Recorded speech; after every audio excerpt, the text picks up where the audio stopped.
พุทธศาสนาและวัฒนธรรมระบบ FM 104.5 เมกะเฮิรตซ์รายการต่อไปเป็นรายการคดีโลกคดีธรรม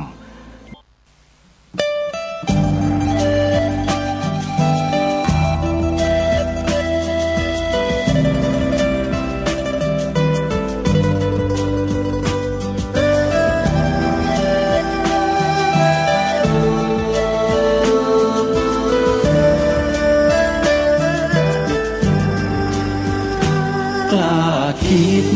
ก็ต้องกล้าทำอย่ากลัวถ้าทำความดีเร่งศึกษาปัญหาให้ทันท่วงทีเมืองไทยจะพัฒนากว่านี้รายการดีคดีโลกคดีธรรมขอรำพันบรรยายความคิดเครื่องหมายแห่งสีทั้งสามงามถนัดขาวคือบริสุทธิ์สีสวัสดิ์หมายพระไตรรัตน์และธรรมะคุ้มจิตไทยแดงคือโลหิตเราใสซึ่งยอมสละได้เพื่อรักษาชาติศาสนาน้ำเงินคือสีโสภาอันจอมประชา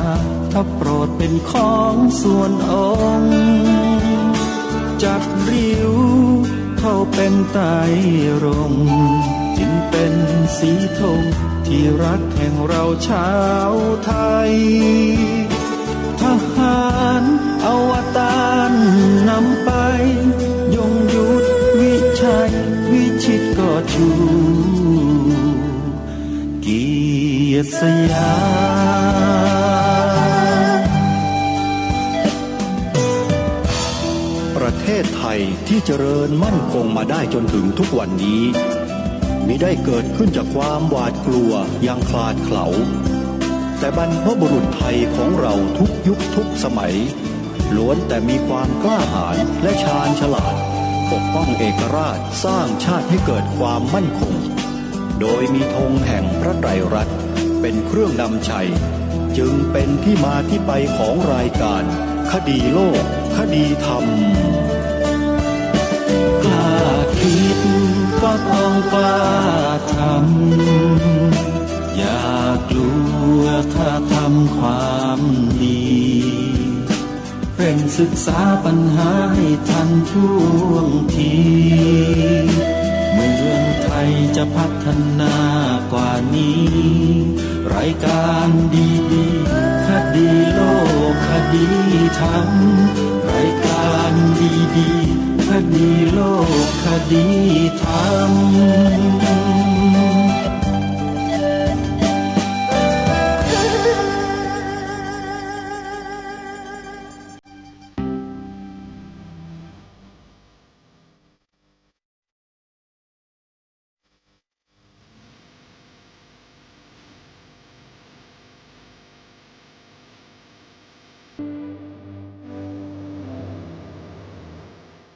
ขอกราบถวายความนอบน้อมแด่พระรัตนตรัยถวายความเคารพพระมหาเถระพระเถรานุเถระทุกท่านขอความสุขความเจริญในธรรมจงบังเกิดมีแด่ท่านสาธุชนที่กำลังติดตามรับฟังรายการจากสถานีวิทยุแห่งนี้ทุกท่าน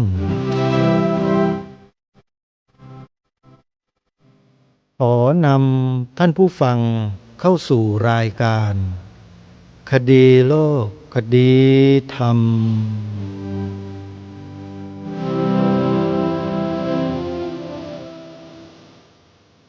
พบกันวันนี้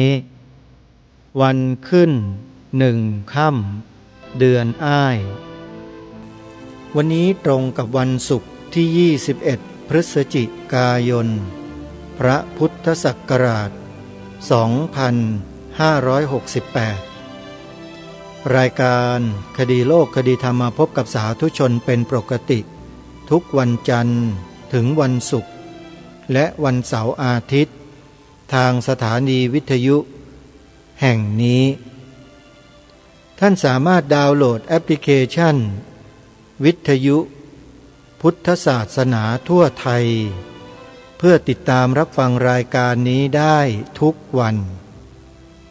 และยังสามารถรับฟังรายการธรรมะสาระที่ดีๆจากสถานีวิทยุพระพุทธศาสนาแห่งชาติคลื่นต่างๆได้48สถานีทุกภูมิภาคของประเทศไทยจึงขอเรียนเชิญสาธุชนดาวน์โหลดแอปพลิเคชันนี้ไว้ในโทรศัพท์มือถือเพื่อการติดตามรับฟังรายการต่างๆของครูบาอาจารย์ของเราได้โดยสะดวกง่ายพกพาไปไหนได้ทั่วโลกก็สามารถรับฟังรายการของครูบาอาจารย์ของญาติโยมได้อย่าลืมดาวน์โหลดกันไว้นะแอปพลิเคชันวิทยุพุทธศาสนาทั่วไทยสาธุชนทุกท่านในวันนี้ทางรายการยังคงนำคลิปเสียงของหลวงพ่อสุรชัยฉันทะสูโรในตอนอื่นๆในเรื่องอื่นๆที่เกี่ยวเนื่องกันเนี่ยมาเปิดออกอากาศให้พวกเราได้สดับรับฟังกันไปเรื่อยๆเพราะว่าการตอบปัญหาที่ญาติโยมคาใจโดยหลวงพ่อสุรชัยรูปนี้เนี่ยท่านตอบได้ชัดเจนมากไม่ว่าใครก็ตามเมื่อฟังแล้วก็เข้าใจในทันทีที่ท่านตอบโดยไม่ต้องนำไปตีความให้ยุ่งยากไม่เหมือนกับนักวิชาการถ้าเป็นนักวิชาการเนี่ยกว่าจะตอบคำถามเดียวได้เนี่ยโอ้โหชักแม่น้ำทั้ง8มาอ้างโน่นอ้างนี่อ้างนั่นจนกระทั่งผู้ถามนี่นอนหลับไปแล้วคำตอบออกมาก็ไม่ได้รู้เรื่องอะไรแล้วคือหลับไปซะก่อนอันนี้อุปมาให้ฟังไม่ได้ว่าใครนะคือถ้าเป็นนักวิชาการเนี่ยเขาก็จะมีที่มาที่ไปมีหลักฐานโยงใยเหตุปัจจัยอะไรเป็นยังไงแบบกว่าจะตอบได้ก็ใช้เวลานานเลยบางทีญาติโยมเราเนี่ยเป็นชาวไร่ชาวนาทำมาหากินเช้าค่ำไม่มีเวลาที่จะต้องมานั่งฟังอะไรยาวๆแต่พอมาฟังหลวงพ่อสุรชัยรูปนี้ตอบเข้าท่าญาติโยมบอกว่าดีอย่างนี้แหละที่โยมต้องการคือตอบแล้วอธิบายสั้นๆเข้าใจง่ายๆโดยไม่ต้องมาถามกลับอีกทางรายการเห็นเป็นประโยชน์ก็เลยอดไม่ได้ที่จะเผื่อแผ่ประโยชน์เนี้ยให้กับท่านที่ฟังรายการด้วยเพราะถ้าเราพลาดโอกาส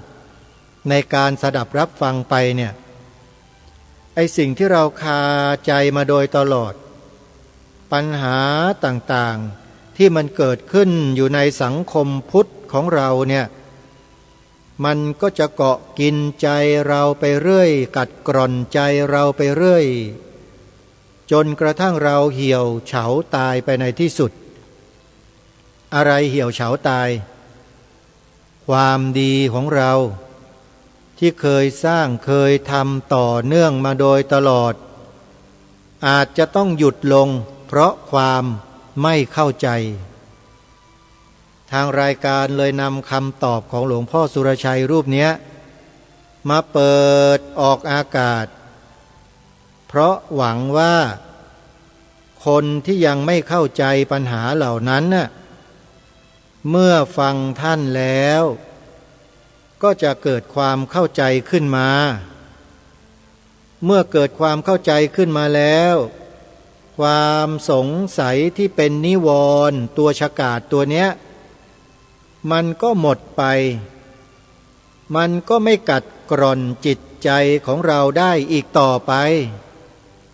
เพราะเรามาเข้าใจในคำตอบที่หลวงพ่อท่านตอบแล้วเพราะฉะนั้นการที่ทางรายการคดีโลกคดีธรรมนำเสียงของหลวงพ่อสุรชัยฉันทะสูโรรูปนี้มาเปิดออกอากาศก็เพื่อต้องการจะช่วยเหลือท่านที่ยังมีปัญหาคาใจอยู่เพื่อปลดเปลื้องปัญหานั้นออกจากใจใจท่านก็จะได้สบายทำบุญทำกุศลได้เหมือนเดิมจะได้ไม่ต้องเลิกทำโยมหลายๆคนเลิกทำบุญกับพระนะโยมเพราะไม่เข้าใจไม่มีใครตอบคำถามที่คาใจได้แต่พอทางรายการนำเสียงของหลวงพ่อสุรชัยรูปนี้มาเปิดหลายคนหายคาใจจริงไม่จริงโยมญาติโยมที่หายคาใจมีไหมเล่าถ้ามีก็ลองส่งเสียงมาดูโยมโอ้ยโยมหายสงสัยแล้วเนาะพระครูขอขอบคุณขอกราบถวายความขอบคุณที่นำหลวงพ่อองค์นี้มาเปิดหายสงสัยแล้วเจ้าข้าอะไรอย่างเนี้ยนะอาตมาอนุโมทนาบุญด้วยโยมนั่นแหละคือความปรารถนาของอาตมาเลยละอาตมาเนี่ยไม่ต้องมาแก้ปัญหาอะไรหรอกโยมแต่จะแก้ปัญหาให้กับญาติโยมเรานี่แหละเป็นห่วงโยมเป็นห่วงมากเพราะที่ผ่านมาเนี่ยมันทำเอาศรัทธาของญาติโยมตกไปเยอะเพราะโยมไม่เข้าใจความจริงไงพวกแมลงวันเหล่านั้นมันเอาแต่เชื้อเน่าเหม็นบูดหนอนชัยยั่วเยี้ยเอามาถ่ายทอดให้กับพวกเราฟังกันทุกวันดูกันทุกวันใจเรามันก็เน่าลงทุกวันใช่ไหมเล่าอาตมาเป็นห่วงก็เลยนำเสียงของหลวงพ่อมาเปิดเพื่อจะขจัดความเน่าในใจเหล่านั้นออกแล้วคนขจัดไม่ใช่อาตมาแต่เป็นตัวของญาติโยมเองนั่นแหละเมื่อฟังแล้วโยมก็จะขจัดได้ด้วยตัวของโยมเองนี่แหละคือสิ่งที่ทางรายการต้องการให้โยมกลับมาได้บุญได้กุศลเหมือนเดิมไม่ตกไปอยู่ในอำนาจของความสงสัยลังเลใจไร้ศรัทธาไร้ปัญญาสัมมาทิฏฐิไม่ต้องการให้โยมเป็นเช่นนั้นโยมอาศัยความกรุณาส่วนตัวนี่แหละพิจารณาแล้วทราบแล้วเห็นแล้วน่าสงสารญาติโยมเราทำบุญอยู่กับพระกับสงฆ์อยู่ดีๆเนี่ยพอสื่อแมลงวันมันเอาข่าวพระไม่ดีเป็นข่าวที่ไม่ถูกต้องเป็นข่าวที่อาจจะนำมาไม่ครบและก็ยังไม่ใช่ความจริงด้วยซ้ำไปแต่มันตีไข่ใส่สีเสียจนญาติโยมเรานี่ศรัทธาตกกันไปเป็นกองเลยอาตมาก็เลยต้องนำเสียงท่านมาแก้ไขสถานการณ์โดยด่วนยังไม่สายนะ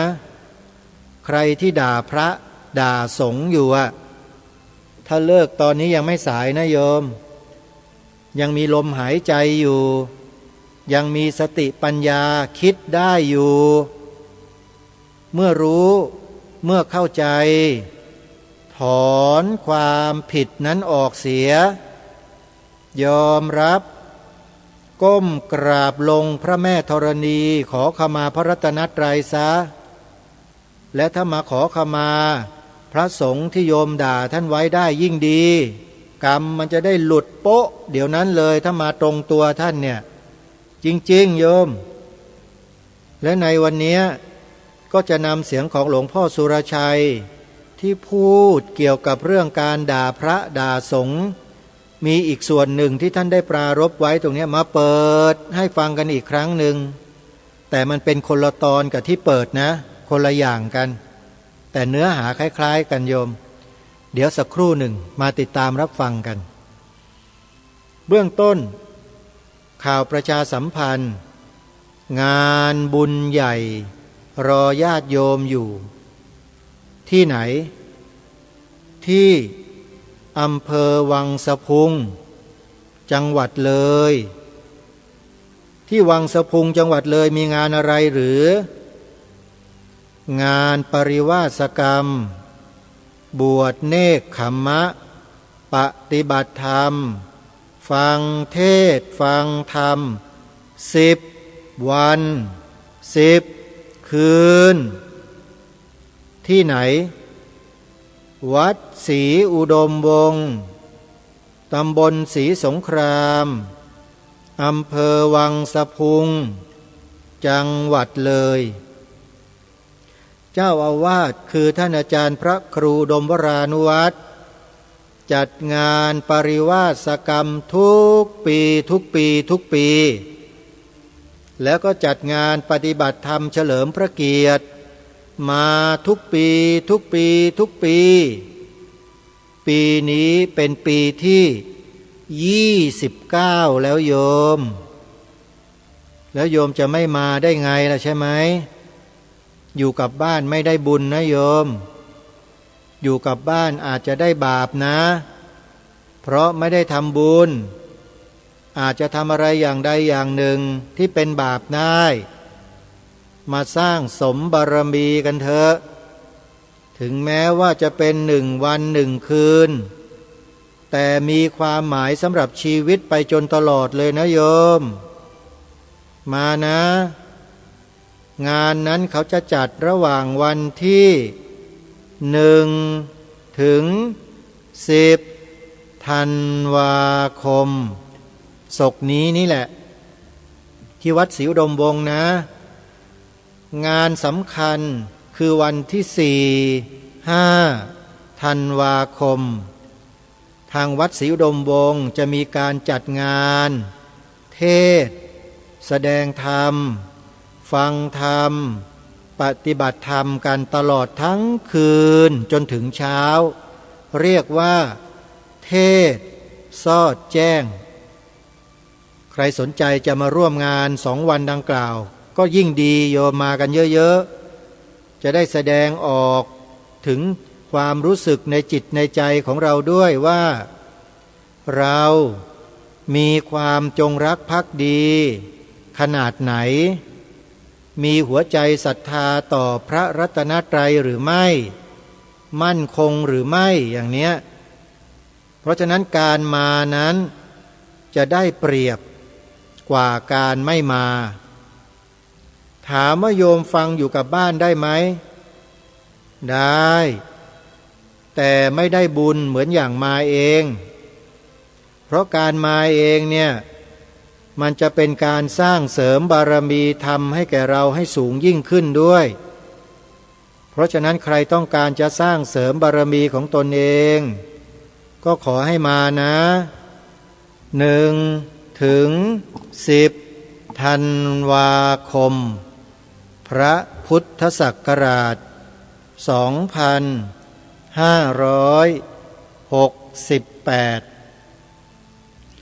พอเสร็จจากงานวัดศรีอุดมวงศ์แล้วมีงานปฏิบัติธรรมบูชาพระธาตุพนมที่วัดพระธาตุพนมจังหวัดนครพนมอีก1 งาน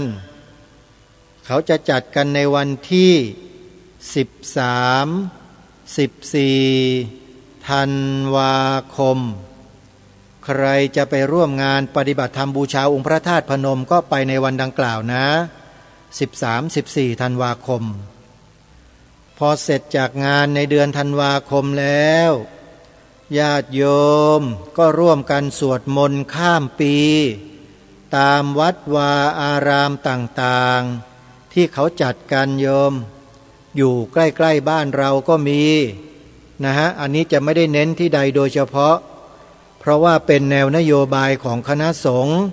ให้มีการจัดสวดมนต์ข้ามปีกันทุกวัดถ้าโยมสะดวกที่ไหน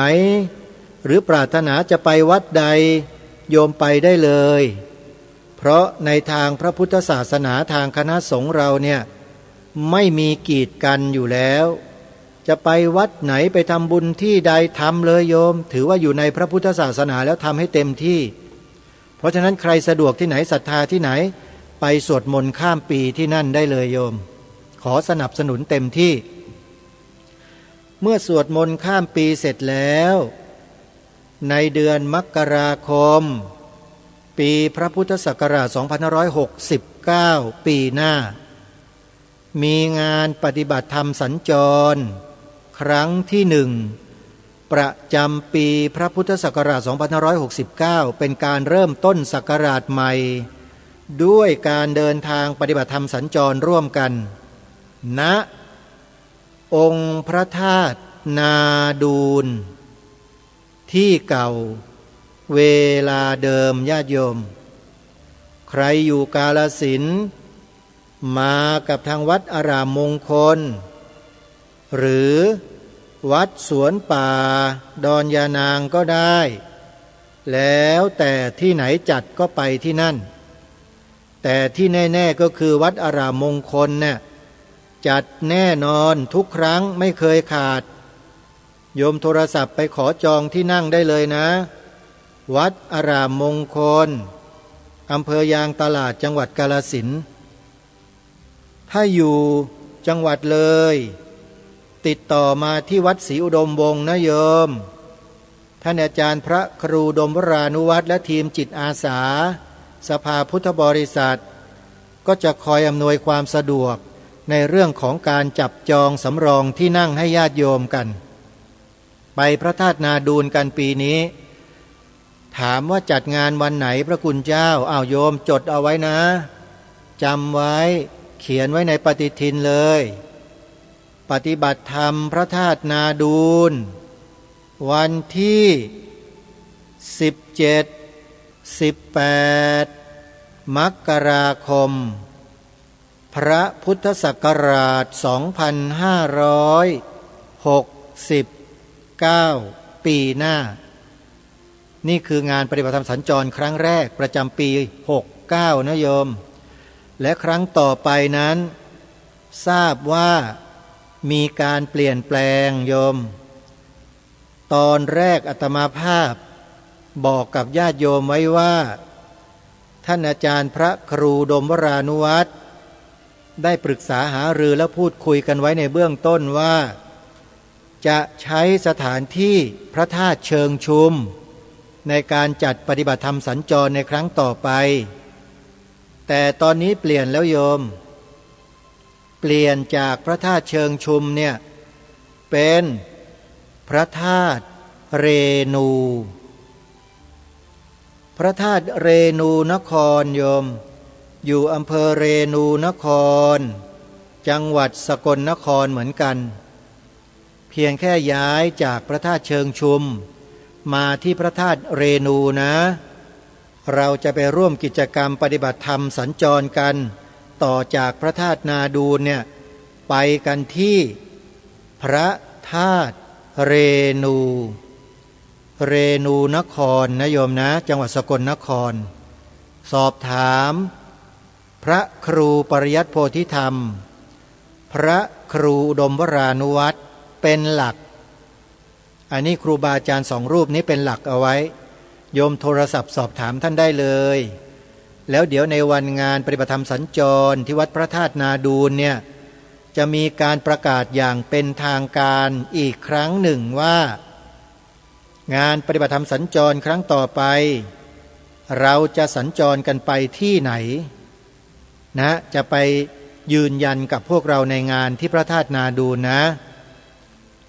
และงานปฏิบัติธรรมที่พระธาตุนาดูลครั้งนี้เนี่ยทางรายการคดีโลกคดีธรรมมีของที่ระลึกประจำรายการคดีโลกคดีธรรมเนี่ยแจกให้แก่ผู้ที่เดินทางไปร่วมงานด้วยใครที่เดินทางไปร่วมงานมีโอกาสได้รับของแจก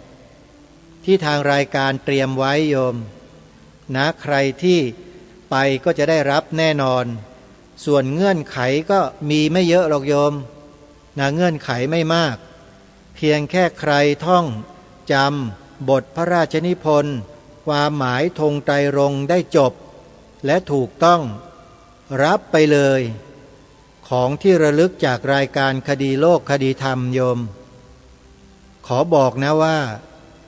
ใครได้ไปแล้วประทับใจทุกคนเพราะของแบบนี้เขาไม่แจกกันหรอกโยมเขามีแต่ขายทำบุญกันทั้งนั้นแหละแต่รายการคดีโลกคดีธรรมแจกไม่ใช่มีตังค์นะไม่มีหรอกของเนี่ยเก็บเอาไว้แล้วไม่รู้ไม่ได้ดูไม่เห็นเหลืออยู่ก็เลยจะนำไปแจกญาติโยมไม่จำหน่ายไม่อะไรทั้งสิ้นแต่ถ้าญาติโยมจะทำบุญนะทำบุญเข้ากองทุนปฏิบัติธรรมสัญจรของท่านอาจารย์พระครูดมวรานุวัตรกับท่านพระครูปริยัติโพธิธรรมเลยอาตมาถวายท่านเลยโยมเพราะถือว่าต้องการสร้างบุญสร้างบารมีจึงได้ทำกันแบบนี้โยมเพราะฉะนั้นญาติโยมท่านใดถ้าไปจะมีโอกาสได้รับของที่ระลึกจากรายการคดีโลกคดีธรรมนะมีปักชื่อคดีโลกคดีธรรมด้วยแหละในบอกไว้ก่อนนะมีด้วยนะมีปักชื่อด้วยแล้วก็มีการเขียนสีขาวธงชาติไทยไว้ข้างหลังด้วยนะนี่โยมพอจะเดาออกแล้วมั้งเนี่ยว่าคืออะไรเนี่ยว่าจะไม่บอกแล้วนะเอาไม่บอกก็แล้วกันแค่นี้แหละมีโลโก้รายการคดีโลกคดีธรรมด้วยเราไปพบกันที่พระธาตุนาดูนนะเดี๋ยวย้ำอีกครั้งหนึ่งงานปฏิบัติธรรมสัญจรพระธาตุนาดูนในเดือนมกราคมปีพระพุทธศักราช 2569 วันที่ 17-18 มกราคมพระพุทธศักราช 2569 เราไปร่วมกิจกรรมกันที่นั่นนะโยมนะอนุโมทนาบุญทุกท่านทีนี้ย้อนกลับมาเดือนธันวาคมนิดหนึ่งญาติโยมมีงานอยู่งานหนึ่งซึ่งไม่ใช่งานปฏิบัติธรรมหรอกแต่เป็นงานโชว์ของดีประจำบ้านนาดอกคำอำเภอนาด้วงจังหวัดเลย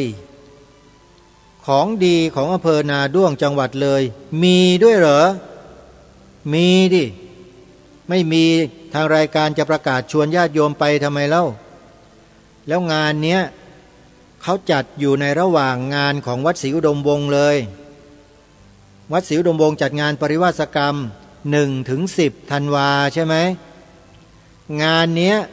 เขาจัดในวันที่7 ธันวาคมโยม7 ธันวาคมงานอะไรกิจกรรมงานเปิดถ้ำประกายเพชรโยมพิมพ์เข้าไปใน Google คำว่าถ้ำประกายเพชรอำเภอนาด้วงจังหวัดเลยรับรองได้ว่าโยมจะได้ดูเห็นด้วยกับตาตัวเองเลยใครมีโทรศัพท์มือถือสมาร์ทโฟน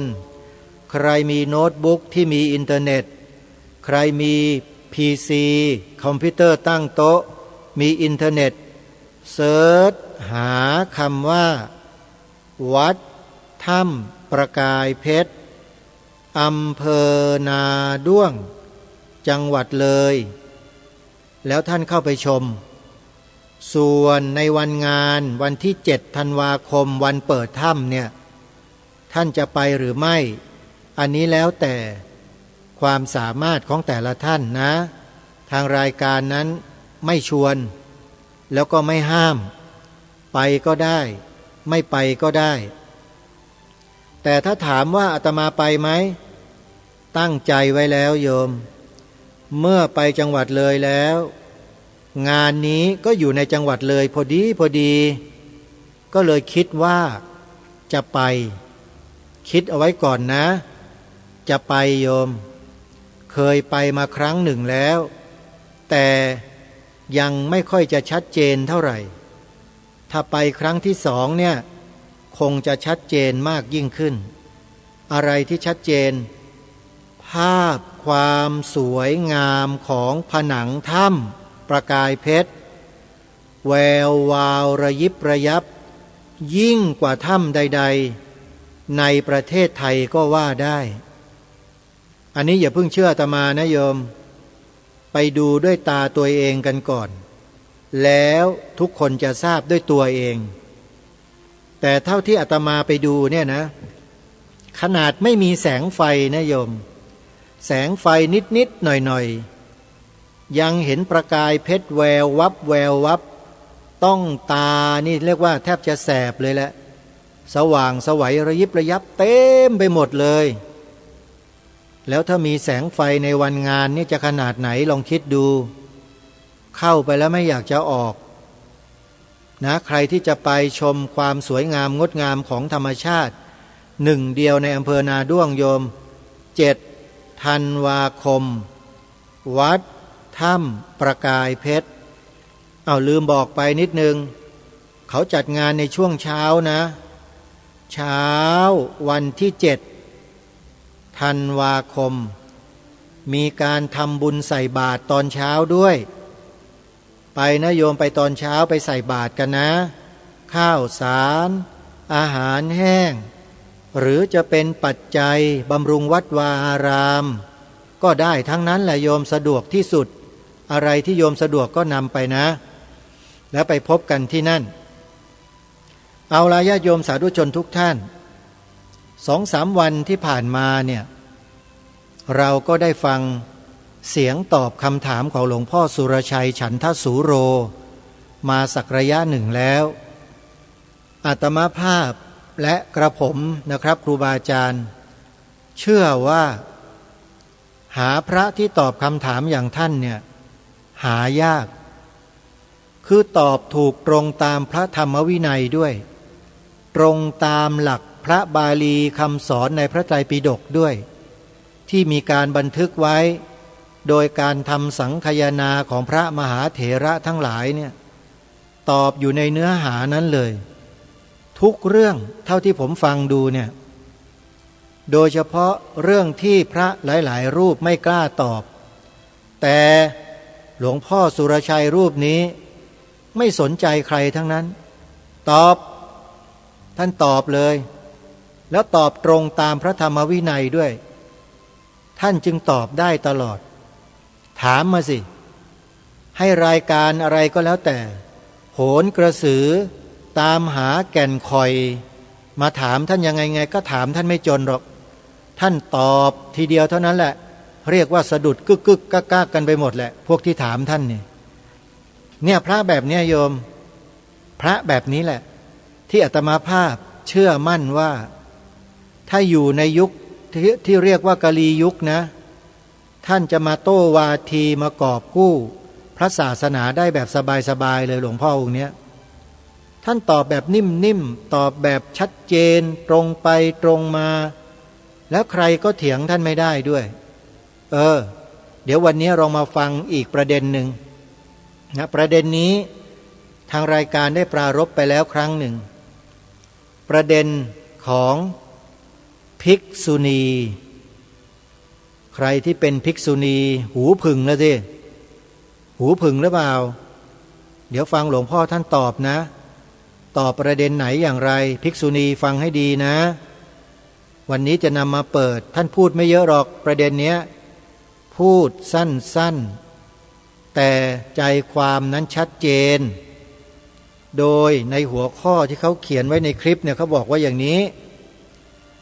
แม้ภิกษุณีผู้มีสถานะใกล้เคียงกับพระภิกษุก็ไม่มีสิทธิ์ว่ากล่าวสั่งสอนพระภิกษุสงฆ์แล้วจะป่วยกล่าวไปยัยกับฆราวาส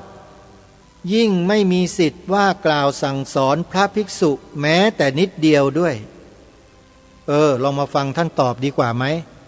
เพราะอาตมาตอบแล้วบางทีบางท่านหลายๆท่านอาจจะไม่ค่อยชอบต้องให้หลวงพ่อท่านตอบเดี๋ยวเรามาฟังพร้อมๆกันได้เลยนะโยมนะลองติดตามรับฟังกันดูนะว่าท่านจะพูดประเด็นนี้อย่างไรภิกษุสงฆ์มีหน้าที่อะไรเหรอคะครับก็ศึกษาเล่าเรียนประพฤติปฏิบัติสืบอายุชีวิตสืบอายุพระศาสนาด้วยชีวิตแล้วแสดงสถานะของพระศาสนาตามสภาพ แล้วถ้าพระภิกษุสงฆ์ทำหน้าที่ไม่ดีล่ะคะไม่ตรง ทำหน้าที่ไม่ดีจะมีพระภิกษุมีสงฆ์เนี่ยกลไกของสงฆ์นี่พุทธเจ้าวางไว้นะไม่มีใครวางได้ดีเท่านี้แล้วนะเป็นวางระบบของกลไกสงฆ์เนี่ยชำระกันเอง ดูแล โดยธรรมเลยโดยวินัยเลย ขนาดสถานะของภิกษุณีนะซึ่งมีสถานะใกล้ภิกษุนะทั้งมีสถานะเป็นภิกษุณีแต่พุทธเจ้าบัญญัติหน้าที่เนี่ยต่างกันไปเลยไม่มีสิทธิ์ที่จะมาให้โอวาทภิกษุไม่มีสิทธิ์ที่จะมาว่ากล่าวสั่งสอนภิกษุแม้ตนจะบวชแล้ว100 พรรษาให้อนุญาตให้ว่ากล่าวภิกษุที่แม้เพิ่งบวชในวันนี้สถานะของภิกษุนี้นะอย่าว่าแต่อุบาสกอุบาสิกาเลย ชัดเจนไหมญาติโยม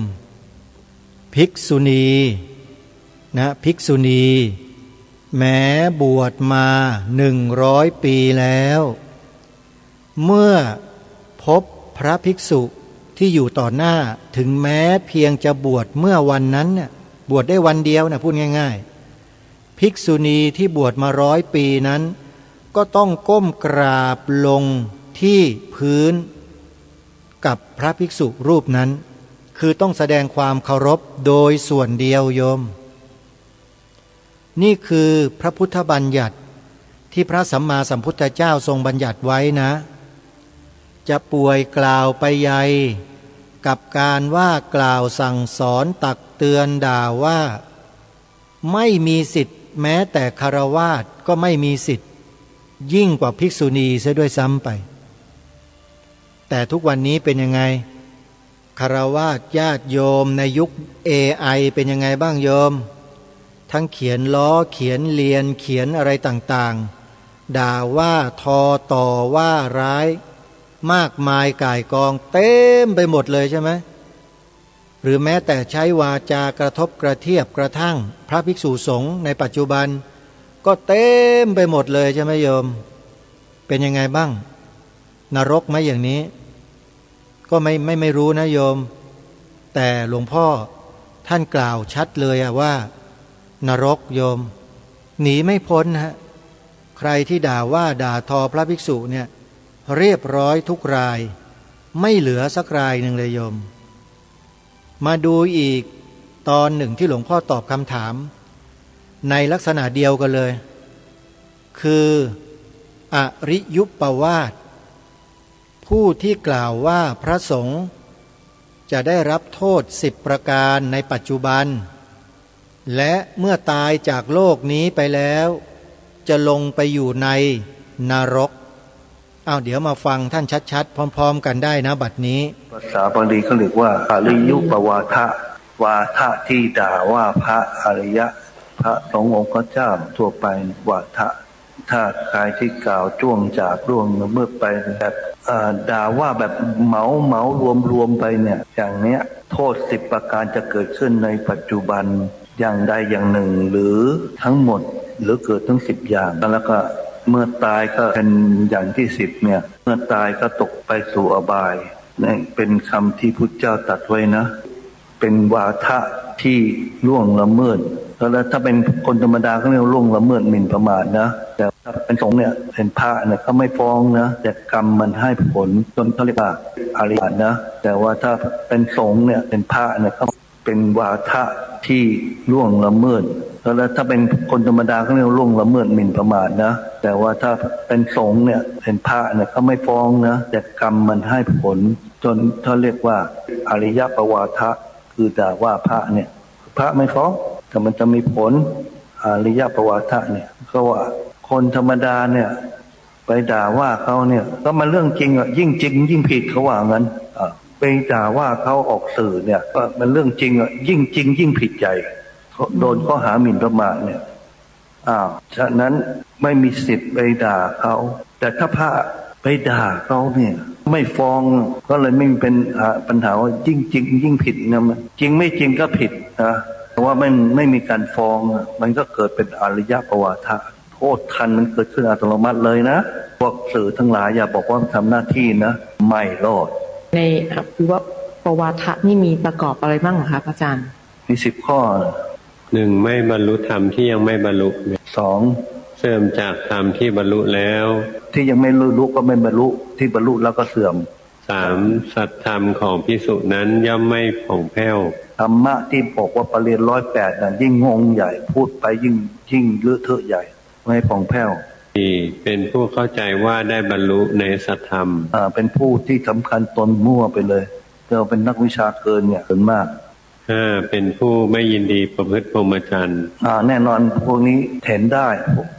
พวกนักวิชาเกินเนี่ยไม่สามารถประพฤติพรหมจรรย์น่ะรู้มากประพฤติพรหมจรรย์ไม่ได้ไม่ยินดีในการประพฤติพรหมจรรย์มันต้องตกไปเรียกว่าตกไปสู่หีนเพศเขาเรียกว่าหีนเพศแล้วก็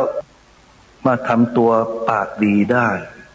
ว่าไม่สามารถอยู่ในเพศพรหมจรรย์ 6. ต้องอาบัติเศร้าหมองอย่างใดอย่างหนึ่ง ถ้าเป็นพระนะ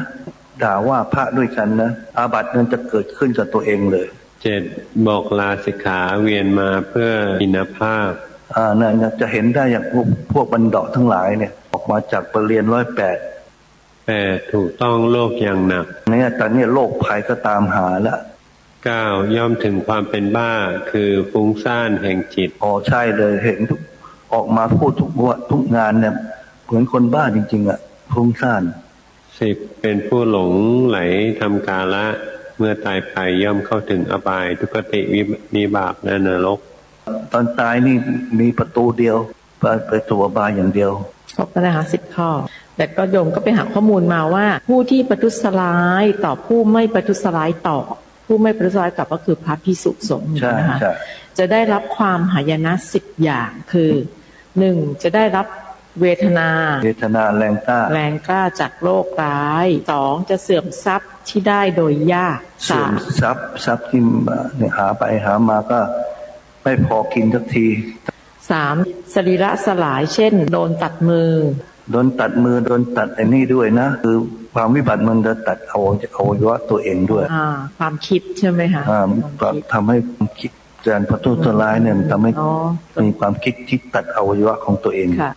4. ป่วยหนักด้วยโรคต่างๆ 5. เป็นบ้าแน่นอนพูดดูเวลาพูดก็รู้เหมือนคนพูดธรรมดาที่ไหนละ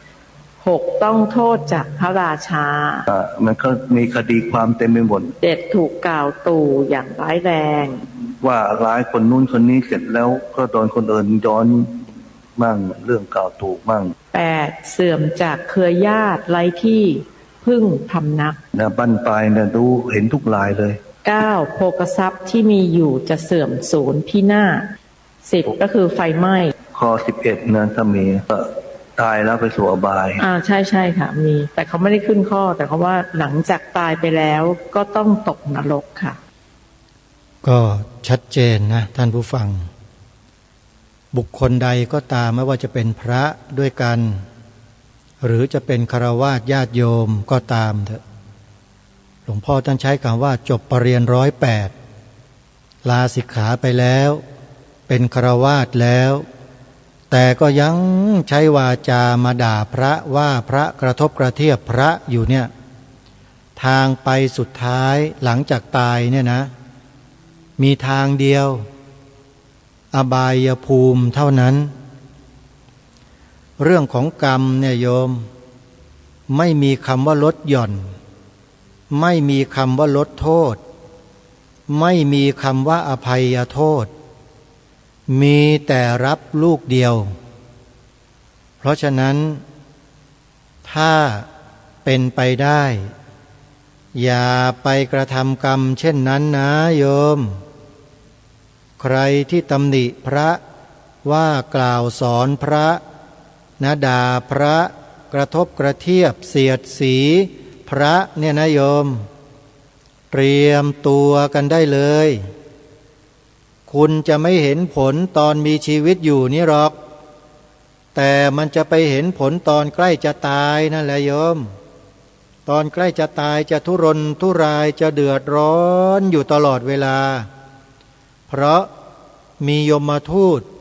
เอาตะขอเกี่ยวปากไว้ตอนใกล้จะตายเพื่อดึงลงนรกพอถึงเวลาตรงนั้นเนี่ยมันจะดิ้นรนสุดๆใจก็เศร้าหมองสุดๆไฟก็เผาไหม้ใจสุดๆพอจุติปุ๊บปฏิสนธิปั๊บ และปฏิสนธิแบบไหน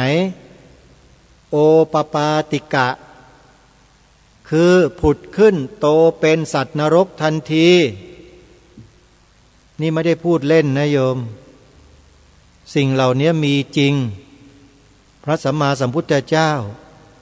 ตรัสรู้แล้วทรงนำมาบอกพวกเรา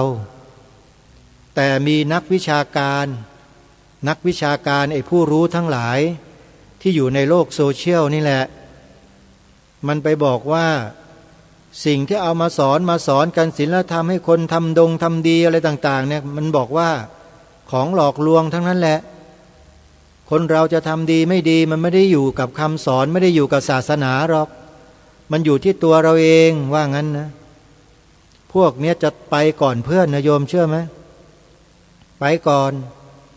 พวกนี้พวกรู้ดีพวกบอดตาใสว่างั้นนะบอดตาใสหมายถึงว่าดูรูปร่างหน้าตาก็เป็นคนปกตินี่แหละแต่ข้างในมืดบอดหมดเลยไม่รู้และไม่เข้าใจสิ่งเหล่านี้แล้วก็พูดไปให้เกิดความเสียหายให้เกิดความเดือดร้อนกับหมู่กับคณะผู้ทรงศีลทั้งหลายคือพระภิกษุอันนี้แหละคือบาปมหันต์เลยญาติโยมวันนี้ก็นำความรู้ที่หลวงพ่อท่านตอบปัญหาธรรมะเหล่านี้มาให้พวกเราได้สดับรับฟังกันเพื่อเป็นการเตือนจิตสะกิดใจพวกเราชาวพุทธด้วยกันนะว่าการใช้วาจาจาบจ้วงด่าทอแช่งชักหักกระดูกดูหมิ่นดูแคลนเสียดสีกระทบกระเทียบกล่าวหาว่าร้ายต่างๆต่อพระภิกษุโคตรบาปขออภัยนะโยมเพราะมันบาปจริงๆไม่รู้จะใช้คำไหนแล้วก็เลยใช้คำว่าโคตระซะเลยมันจะได้เห็นกันชัดๆนะถ้าใครอยากลองได้ไม่เป็นไรโยมด่าเข้าไปสิทุกวันเดี๋ยวก็รู้เองภายใน7 วันก็เห็นผลแล้วกล้าไหมล่ะเจอพระรูปไหนมาก็ด่าออกเสียงดังๆชี้หน้าด่าไม่เกิน7 วันเชื่อไหมมีอันเป็นไปแน่นอนถ้าใครทำอย่างนั้นน่ะแต่มันไม่มีใครทำอย่างนี้ดิไม่มีใครกล้านอกจากคนที่เป็นมิจฉาทิฏฐิที่เลวร้ายสุดๆจริงๆนั่นแหละยืนให้ด่า7 วันพอ7 วันผ่านไปแล้วเรียบร้อยนะทุกรายเลยโยมไปไม่รอดกรรมมันหนักพอสมควรเลยแหละนะนรกรับไว้ไม่ไหวก็เลยต้องลงไปเที่ยวไปท่องอยู่ในนรกหลายล้านกับกว่าจะกลับขึ้นมาเป็นมนุษย์ได้อีกนี่ไม่รู้จะมีโอกาสหรือเปล่าเหมือนกับเต่าตาบอดที่โผล่มาจากท้องทะเลเพื่อจะเอาหัวตัวเองมาสอดในห่วงเล็กๆที่เข้าพอดีกับหัวบนผิวทะเลที่มีลมพายุรุนแรงน้ำทะเลไม่เคยเงียบสงบเนี่ยเต่ามันจะเอาหัวสอดเข้าไปที่ห่วงตัวนั้นเจอหรือไม่เจอก็ไม่รู้นะเขาบอกว่านั่นน่ะมันยังยากกว่าการเกิดมาเป็นมนุษย์อย่างพวกเราซะอีกเพราะฉะนั้นเมื่อทราบอย่างนี้แล้วอย่าประมาทนะโยมนะให้ช่วยกันรักษาคุณงามความดีกันไว้ให้ทานยังไงรักษาศีลกันมายังไงเจริญภาวนากันมายังไงทำกันไปอย่างนั้นนั่นแหละสั่งสมบุญญาบารมีกันเรื่อยไปวันนี้เวลาของรายการหมดต้องขอสมมุติยุติรายการไว้เพียงเท่านี้พบกับรายการได้ใหม่ในวันต่อไปขอความสุขความสวัสดีในธรรมแห่งองค์สมเด็จพระบรมศาสดาสัมมาสัมพุทธเจ้าจงปรากฏเกิดมีขึ้นในจิตใจของท่านผู้ฟังทุกท่านทุกคนเทินขอเจริญพรกล้าคิดก็ต้องกล้าทำอย่ากลัวถ้าทำความดีเร่งศึกษาปัญหาให้ทันท่วงทีเมืองไทยจะพัฒนากว่านี้รายการดีๆคดีโลกคดีธรรมขอรำพันบรรยายความคิดเครื่องหมายแห่งสีทั้ง3งามถนัดขาวคือบริสุทธิ์สีสวัสดิ์หมายพระไตรรัตน์ และธรรมะคุมจิตไทย